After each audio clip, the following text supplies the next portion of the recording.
साथियों, जब हमारे देश में बहुत से ऐसे राजा हुए जिनके समय में भी विधान संविधान लागू रहा, हमारे देश में सम्राट अशोक का सर्वलोक हितकारी संविधान भी था और मनु का विभेदकारी अन्यायी संविधान भी यहाँ लागू।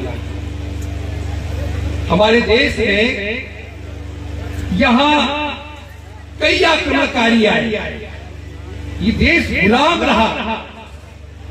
भूड़ आए, फ्रांसीसी आए, मुगल आए, अंग्रेजों का गुलाम रहा, मुगलों का गुलाम रहा। हजारों वर्षों की गुलामी के बाद जब देश आजाद हुआ तो एक संविधान बनाने की जरूरत महसूस की।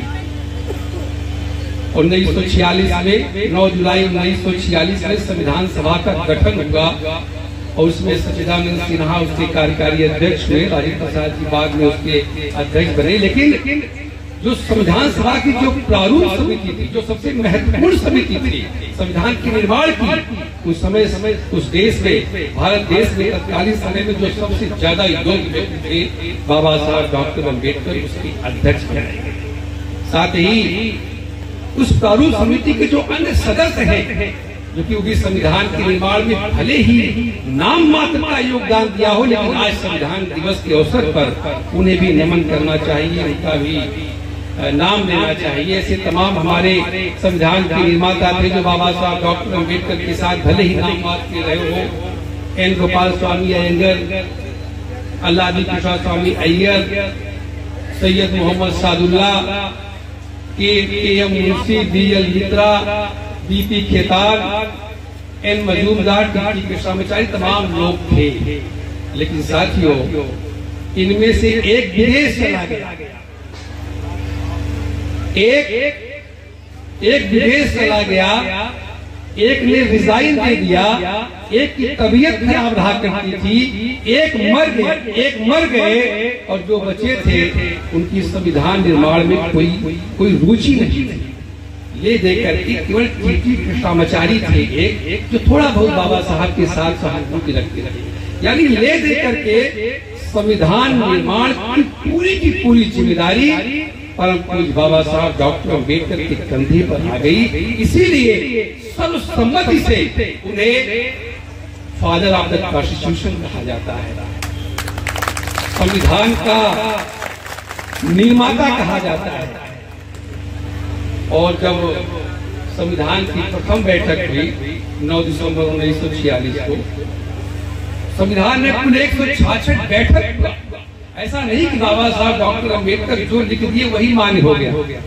लिखने के बाद संविधान सभा से पारित करना पड़ता था। 284 मेंबर थे, उससे लड़ झगड़ करके पारित कराना पड़ता था संविधान सभा। और जब आज के दिन 26 नवंबर 1949 को जब संविधान बनकर के तैयार हुआ, बाबा साहब ने 284 लोगों से लड़ झगड़ करके जब ये प्यारा सा संविधान बनाया, तो बनाने के बाद जो उसकी संविधान में जो उद्देश्य है, प्रस्तावना में लिखा कि हम भारत के लोग भारत को एक संपूर्ण संपन्न समाजवादी धर्मनिरपेक्ष लोकतंत्रात्मक गणराज्य बनाने के लिए तथा उसके समस्त नागरिकों को समाज, आर्थिक, राजनीतिक न्याय, विचार, अभिव्यक्ति, विश्वास, धर्म और उपासना की स्वतंत्रता, प्रतिष्ठा और अवसर की क्षमता प्राप्त कराने के लिए तथा उन सब में व्यक्ति गरिमा और राष्ट्र की एकता और अखंडता सुनिश्चित कराने वाली बंधुता बढ़ाने के लिए दृढ़ संकल्पित होकर अपने संविधान सभा में आज दिनांक 26 नवंबर 1949 मिति माघ शुक्ला सप्तमी संवत 2006 विक्रमी को एतद द्वारा इस संविधान को अंगीकृत, अधिनियमित और आत्मार्पित किया। संविधान की जब प्रस्तावना का आप विश्लेषण करेंगे तो पाएंगे बाबा साहब डॉक्टर अम्बेडकर ने संविधान की प्रस्तावना में स्पष्ट लिख दिया था कि संविधान भारत की जनता के लिए है और जनता ही अंतिम रूप से संप्रभु है। क्योंकि भारत के संविधान का निर्माण बाबा साहब अम्बेडकर ने किया था, इसलिए संविधान पर हमारे तमाम महापुरुषों का आशा है। भगवान बुद्ध, सम्राट अशोक, संत कबीर, ज्योतिबा राव फुले, स्वयं बाबा साहब अम्बेडकर ने कहा था कि उनके 3 गुरु थे, भगवान बुद्ध, कबीर और ज्योतिबा राव फुले। तो जिसका जो गुरु होता है उसके जीवन में उनका कितना प्रभाव होता है। तो भारत के संविधान पे इन तमाम महापुरुषों का असर था, और इन तमाम महापुरुषों का असर होने की वजह से भारत के संविधान में सभी जाति, धर्म, मजहब के लोगों के मान सम्मान, स्वाभिमान की रक्षा किया गया। सभी हर तरह के लोगों को न्याय दिया गया। यही कारण है कि पूरी दुनिया भर के विद्वान पूरी दुनिया भर में भारत के संविधान को महानता का दर्जा हासिल है। भारत का संविधान न केवल सबसे बड़ा दुनिया का लिखित संविधान है, बल्कि सबसे महान संविधान। और लेकिन ये प्रश्न उठता है कि जो संविधान पूरी दुनिया के विद्वानों की नजर में सबसे महान है, सबसे बड़ा संविधान है, वो कुछ लोगों की नजर में बुरा क्यों हो जाता है? जो संविधान पूरी दुनिया के विद्वानों की नजर में सबसे महान है, वो कुछ लोगों की नजर में बुरा क्यों होता है? उसको आप एक उदाहरण से आप समझ सकते हैं। जैसे अगर जंगल में यह कानून लागू कर दिया जाए कि आज के बाद कोई भी जानवर किसी जानवर को मार के नहीं खाएगा, ये कानून लागू कर दिया जाए, तो क्या होगा? तो जो जानवर मांस ही खा के जिंदा रहता है वो तो मर जाएगा या फिर उस कानून का विरोध करेगा। यही हाल है। 26 जनवरी 1950 के बाद इस देश में राजा की रानी के पेट से राजा होना बंद हो गया। यहाँ जमींदारों की जमींदारी खत्म हो गई। यहाँ पे हर तरह का जो जाति के नाम पर जो वर्चस्व था सब खत्म कर दिया गया। और यही कारण है कि वो कौन सा सकल गुण हीना, सकल से गुण से जो हीन व्यक्ति है वो एक जाति में, एक खास जाति में पैदा होने मात्र से जो बहुत अधिकार युक्त हो जाता था, बाबा साहब के संविधान ने उसको एक झटके से खत्म कर दिया। यही कारण है कि लोग भारत के संविधान को बुरा नहीं तो क्या कहेंगे। इसमें कोई ताज्जुब वाली बात नहीं है कि कुछ लोग भारत के संविधान को बुरा क्यों कहते हैं। सबसे बड़ा ताज्जुब और आश्चर्य की बात यह है कि बाबा साहब अम्बेडकर ने कैसे 284 नंबर थे संविधान सभा के और ज्यादातर सब मनवाली सवर्ण थे, कैसे उन्होंने इस संविधान को संविधान सभा में कैसे पारित करा। ये ताज्जुब वाली बात। जो लोग संविधान लागू होने के 75 वर्ष के बाद भी दलितों पिछड़ों के आरक्षण से जलते हैं, दलितों पिछड़ों की आरक्षण पर डकैती डालते हैं, उनके मान सम्मान स्वाभिमान पर डाका डालते हैं, उनके साथ जब भी अवसर मिलता है तो अन्याय, अत्याचार, शोषण, उत्पीड़न, जुल्म और जाति करते हैं। ऐसे लोगों के पुरखों ने कैसे संविधान को पारित होने दिया? क्योंकि बाबा साहब डॉक्टर अम्बेडकर ने अपने तर्क और अपनी विद्वता के बल पर भारत के संविधान को 166 बैठक में अपने तर्क और विद्वता के बल पर इसे पारित करा दिया, अपने साहस, अपने विद्वता के बल पर। साथियों,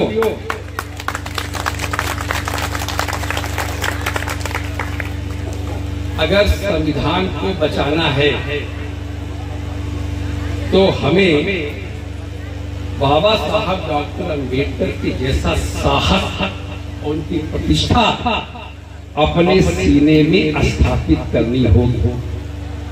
अगर हम अपने सीने में बाबा साहब डॉक्टर अम्बेडकर के साहस और उनकी प्रतिष्ठा अगर स्थापित कर लेंगे तो क्या होगा? यहाँ रामनगर के लोग, जो लोग उपदेश दे रहे हैं, जो लोग संविधान पर जागरूकता फैला रहे हैं, जो लोग समाज को शिक्षित कर रहे हैं, जिन्हें मैं कहता हूँ आधुनिक संदूक है, जैसे माननीय रामेश्वर जी, तमाम ऐसे लोग, सम्यक परिवर्तन संघ के लोग जो समाज में जागरूकता फैला रहे हैं, जो शिक्षित कर रहे हैं, जागरूक कर रहे हैं, जो हमारे आधुनिक संदूक है, इनसे मैं कहता हूँ भैया थोड़ा सतर्क हो जाइए, क्योंकि बहुत दिनों से निर्जीव पड़े थे। फलाने में प्राण प्रतिष्ठा स्थापित हो गई, फलाने में प्राण प्रतिष्ठा स्थापित हो गई है। जिसमें प्राण आ जाता है तो आदमी चलने फिरने लगता है। हो सकता है कोई उनसे बता दे कि देखो रामनगर में बहुत लोग शिक्षा दे रहे हैं, उपदेश दे रहे हैं, और कहीं ऐसा न हो कि फलाने टहलते हुए आ जाए रामनगर में। आ जाएंगे रामनगर में तो अब वो वाले संभोग नहीं है, अब यहाँ बाबा साहब अम्बेडकर का संविधान लागू है। अगर जिस दिन आप हो बाबा साहब अम्बेडकर का साहस, उनकी प्रतिष्ठा, उनके संघर्ष को अपने सीने में स्थापित कर लेंगे, संविधान के कवच को पहन करके और संविधान रूपी हथियार को लेकर के खड़े हो जाएंगे डट करके, कोई मुआई का लाभ आपका बाल बाका नहीं कर सकता कोई। साथियों, बाबा साहब अम्बेडकर का संविधान न हमें हिंदू बनाता है न हमें मुसलमान बनाता है। बाबा साहब अम्बेडकर का संविधान हमें एक अच्छा नागरिक बनाता। संविधान बाबा साहब अम्बेडकर ने कहा था कि मुझे ये अच्छा नहीं लगता जब कुछ लोग कहते हैं कि हम सबसे पहले भारतीय हैं, बाद में हिंदू और मुसलमान हैं। धर्म, संस्कृति, भाषा की प्रतिस्पर्धी निष्ठा के रहते भारतीयता के प्रति निष्ठा कभी पनप नहीं सकती। बाबा साहब अम्बेडकर ने कहा कि मैं चाहता हूं कि लोग पहले भी भारतीय रहें और अंत तक भारतीय ही बने रहें, भारतीय के अलावा और कुछ। और जो लोग हिंदू और मुसलमान बनाते हैं, ये लोग भारतीयता के प्रति भारतीयता का मर्म नहीं समझ सकते। ये लोग खाली हिंदू मुसलमान करते हैं, जबकि जो असली राष्ट्रवादी होता है वो भारतीय बनकर के चलता है। इसीलिए बाबा साहब अम्बेडकर ने अपने लोगों को यह स्पष्ट संदेश दिया था कि तू न हिंदू बनेगा न मुसलमान बनेगा, है इंसान बनेगा। हम लोग साथियों क्षेत्रवादी, धर्मवादी और जातिवादी बहुत आसानी से बन जाते हैं। क्षेत्रवादी, धर्मवादी, जातिवादी बड़े आसानी से बन जाते हैं, जो हमें नफरत याद नहीं देता। लेकिन हम राष्ट्रवादी नहीं बन पाते।